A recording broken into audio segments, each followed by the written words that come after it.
Close your eyes and let the day loosen its grip. The air around you settles. The small sounds of your room become a soft, steady backdrop. The hum of a fan, a distant car, your own breathing finding an easy rhythm. Tonight, we're traveling gently. No rush, no sharp turns, just a slow drift through time. We'll visit 4 worlds that once felt hard and unyielding, and we'll meet the same quiet thread running through them all. The human capacity to endure, to make meaning, and to leave a trace. If a thought wanders in, let it pass like a cloud across the moon. You don't have to hold it. You don't have to chase it. We'll go one scene at a time. First, the year is 1325, and morning is a chill that arrives before sunrise. Imagine a small wooden house in a village nobody wrote about, tucked between a field and a footpath. A bell rings somewhere beyond the hedges, low, steady, a metal note rising into gray light. In this world, the bed is a straw mattress that remembers the shape of your sleep. The blanket is rough wool, heavy with the seasons it has already weathered.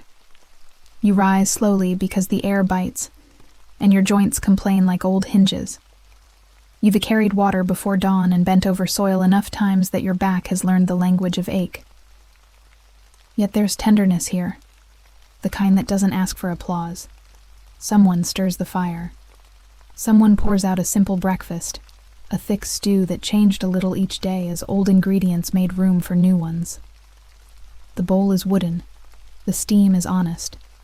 You cradle it in both hands because warmth travels through wood better than through the air. On the table, really just a board on legs, there's bread that has earned its place. Dense, hard-edged, plain. It becomes gentle when it's dipped.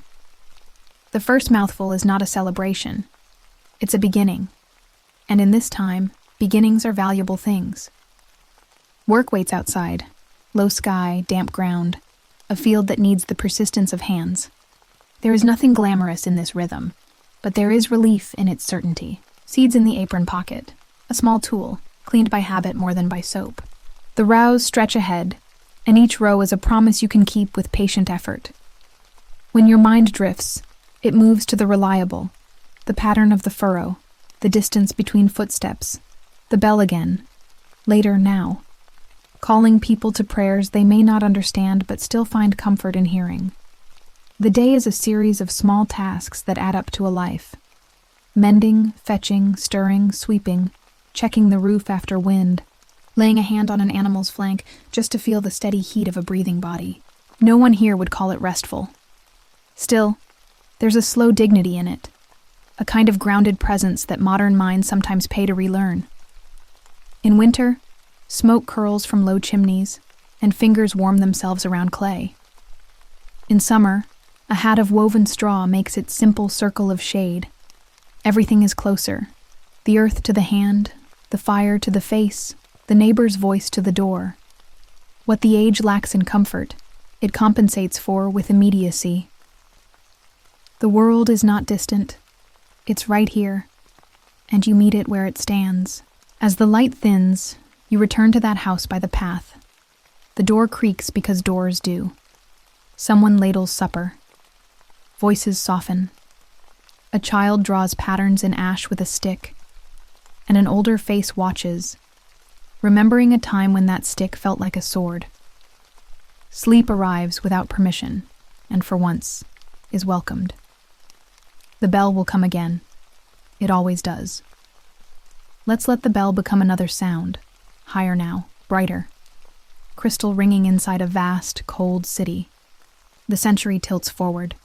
The river is the Neva, the winter is longer, the palace taller, and a young woman stands at its threshold with her life folded into a new name.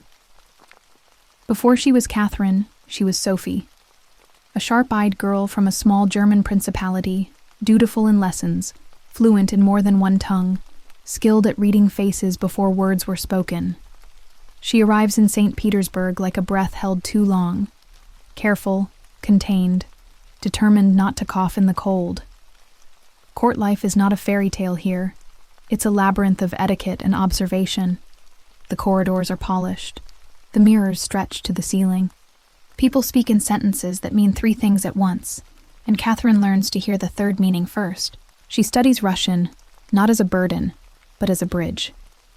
She learns the rituals of orthodoxy, not as a performance, but as a language of belonging. When she kneels, she is not pretending. She is choosing, piece by quiet piece, to become of this place without surrendering the steel of herself. Marriage offers no refuge. It offers a role and a throne far in the distance, and a husband with interests that drift away from hers like ice flows in the spring river. In a life lit by chandeliers and watched by 100 cautious eyes, Catherine practices the art that will define her. Patience with a pulse. She reads at night. She writes letters as precise as clockwork. She observes how power moves through a room. Who speaks, who listens, who pretends not to listen, who shifts their weight when a subject changes. Years pass at the kind of speed only power can feel. Slow, then sudden. When Catherine finally takes the throne in 1762, it is not with a shout but with an exquisite calm that hides the necessary storm. She rides, presents herself to the guards, speaks the right words in the right order, and the future tips in her favor. The change is breathtaking, yes, but the person making it has been preparing since the day she stepped into the palace. This is not luck. It is timing wedded to judgment. Now the work begins, and it is vast. Catherine does not imagine herself as a figure suspended above the people. She sees the empire as a living thing that can be improved by study and structure. She convenes a commission to rethink the law, and even if the commission fails to deliver a final code, the act of asking the questions matters. She reads the thinkers of her age with a critical appetite, borrowing what serves Russia and disregarding what does not. She understands the contradiction of enlightened ideas riding inside an absolute monarchy, and she manages that contradiction with a composure that keeps her reign steady for more than 30 years. Outside her windows, the map itself changes. Borders are, in her time, arguments drawn with ink and settled with armies. Catherine does not pretend otherwise. She seeks warm water ports because a northern empire cannot prosper forever on frozen shores. She leverages alliances and seizes opportunities when they appear, knowing the cost of miscalculation is paid in more than ink. At home, she builds schools, collects art, and turns a personal curiosity into a public institution, the seat of a museum that will outlast palaces. And yet, like all human lives, hers is a braid of iron and tenderness. Letters pass between her and minds abroad, some affectionate, some sparring, all evidence of a woman who refuses to shrink. Her personal attachments become public stories others tell about her, sometimes kindly, sometimes cruelly, as if a woman's private loves could invalidate her public work. She knows better. She keeps a straight back across the years and learns to grieve without sinking. A lover lost to illness, a friend gone, a son she cannot fully understand. A rebellion that reminds her how volatility can gather from beneath when the surface appears smooth. Late in her life, the winter sun still crosses the palace floors in pale rectangles, and Catherine still moves through them with an attention that never dulled. She is neither saint nor villain.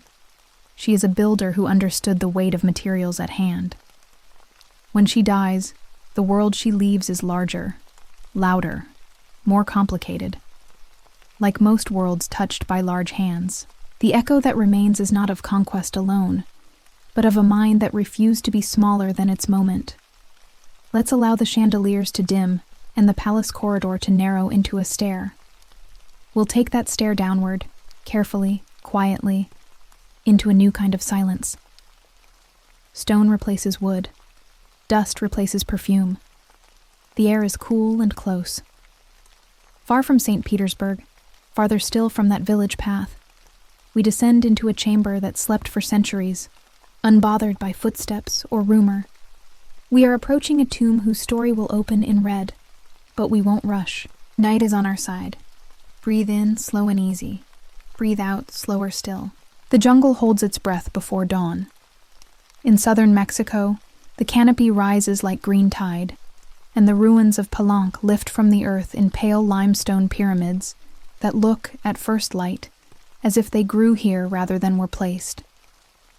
The past is patient in this place. It waits in roots and corridors, in carvings that speak a language of glyphs and gods, and time measured by celestial rhythm. When the sealed chamber beneath Temple Third was opened in the 1990s, the air that escaped had been resting for more than 1,000 years. It moved like a sigh. Inside, a stone sarcophagus, offerings set with intention, and a color that transformed the dark. Cinnabar, powdered bright as fresh-cut pomegranate.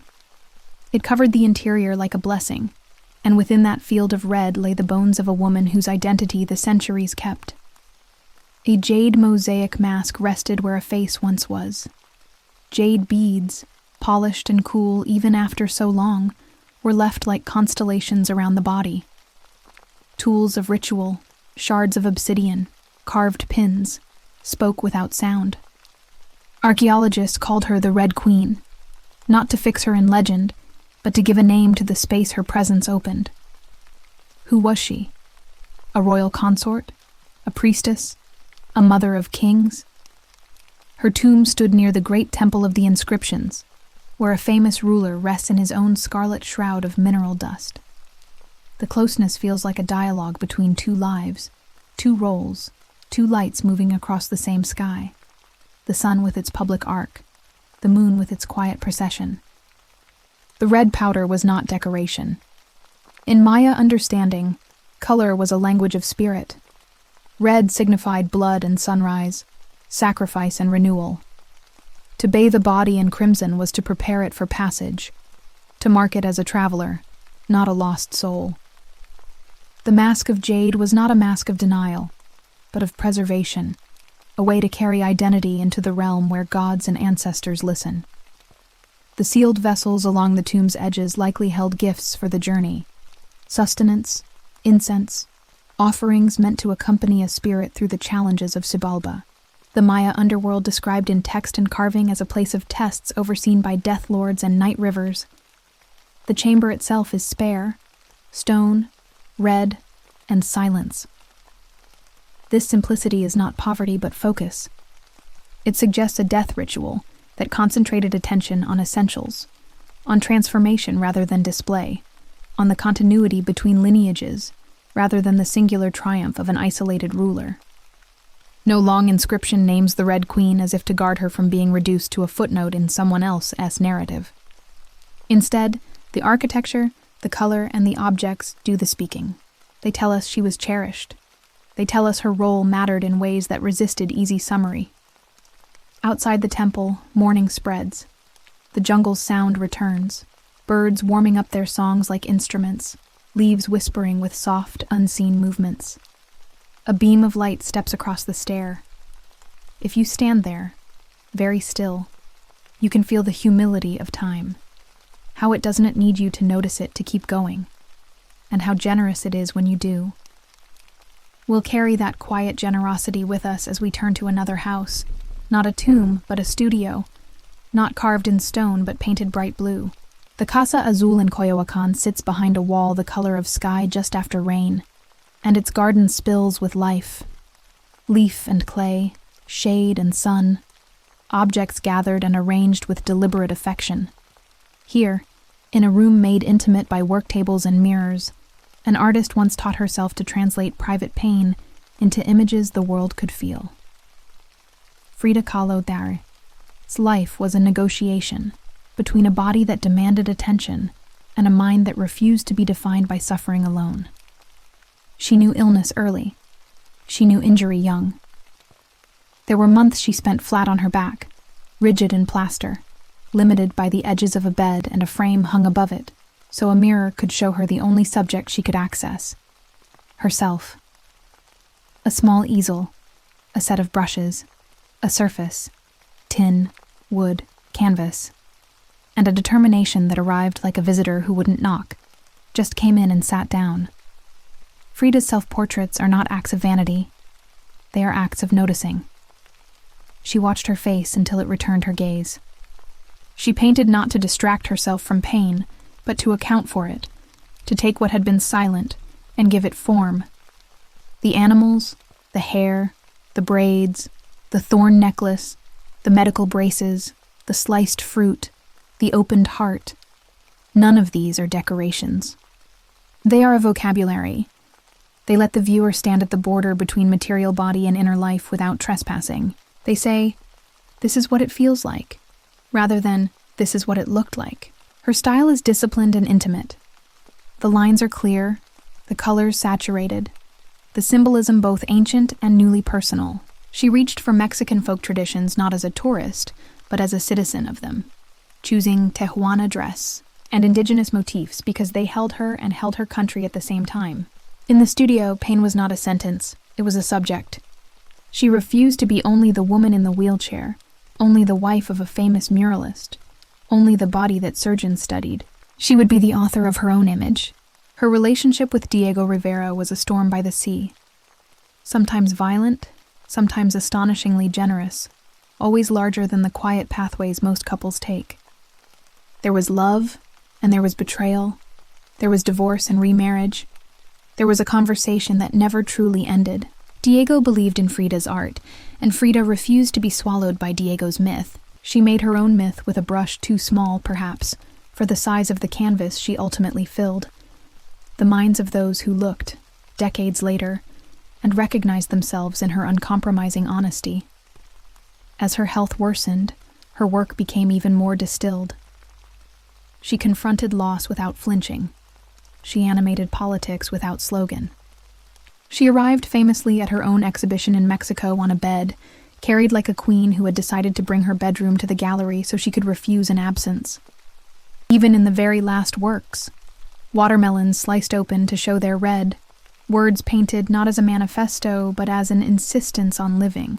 She chose vitality over despair. "Long live life," she wrote, not because life was gentle to her, but because she was gentle to it when she could be, and fierce for it when she had to be. If you listen closely, the Red Queen and Frida Kahlo, separated by continents and centuries, speak to each other in a language beyond words. One is wrapped in red to cross a mythic river.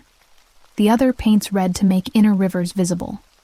One is masked in jade so her identity can endure where gods examine souls. The other places her face directly in front of us so we cannot look away and pretend not to see. Both insist on presence. I was here, and my here mattered. We could end in the middle of a gallery, beneath the hush that paintings request. Instead, let's walk back through time once more, taking slow steps to the places we visited. We pass Catherine in a corridor of winter light, reviewing papers with the careful poise of someone who understands that ideas are the most fragile and powerful currency at once. We nod to her steadiness, to the knowledge that improvement can be both partial and real. We step through a palace door and the air warms. We return to the village where the bell has rung again and a pot simmers. The child has grown a little. The field has changed a little. A hand, yours, theirs, ours, rests on a table smooth from use, and the grain under the palm feels like a map you almost remember. We go farther back and farther south, and the stone chamber beneath Temple III receives us again without surprise. The red dust still red, the jade still cool, the silence still humane. Then we come forward to the Casa Azul and sit in a chair by the window. The garden is the color of turmeric and chlorophyll. A cat yawns. The brush water looks like an old gemstone in a jar. You can hear street vendors far away, and the sound is domestic, steady, mortal, and that is its comfort. What these four places share, beyond dates and names and materials, is attention. Attention to the day's small work, to the shape of a letter, to the demands of a ritual, to the truth of a face. Attention turns survival into meaning. It turns a hut into a home, a palace into a desk, a tomb into a story, a studio into a sanctuary. You may not need to plow a field at dawn or sign a decree or thread a jade mask or tie a ribbon around your hair before you paint, but you carry the same instrument every one of them used, a mind that can look closely, and a heart that can choose what to keep. The night is deeper now, softer around the edges. If sleep is nearby, let it take the lead. If it lingers just out of reach, Stay with the breath, in and out. Imagine the bell fading, the letters stacked neatly, the red dust settling in the dark like stars, the last brush stroke drying while the garden hums. Imagine that somebody, long ago, or not so long ago, made a small promise to themselves to keep going, to keep noticing, to keep becoming. Then imagine that you are, this very moment, honoring that same promise simply by resting. When morning arrives, it will do what mornings do. It will be itself. For now, you do not need to be anything but here. Let the centuries close their doors behind us. Let the house be quiet. Let the story keep watch while you drift.